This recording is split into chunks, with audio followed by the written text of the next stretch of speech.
we did do the time quite quickly. Yes. We did do the topic very quickly. Yeah, you clearly... As briefly as you can, Senator Riley, at the same time. You clearly, Lasker Hirlock, have a personal interest, that's obvious, and indeed from your own very informed comments. Could I at the outset welcome the Minister and welcome your proactivity in this area, Minister, and the fact that you're very committed to it.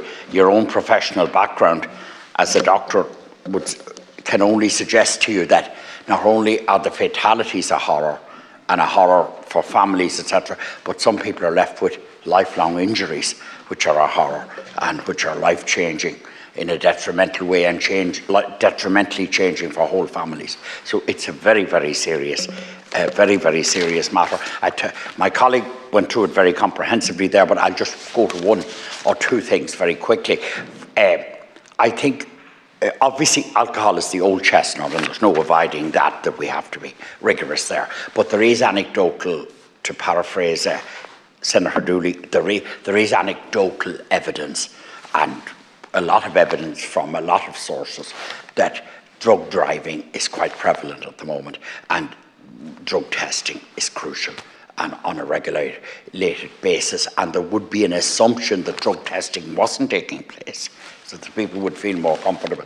And from my understanding is that people, the issue with drugs can last for a number of days and weeks, in some instances, depending on the substance, after the intake, and that's a critical matter.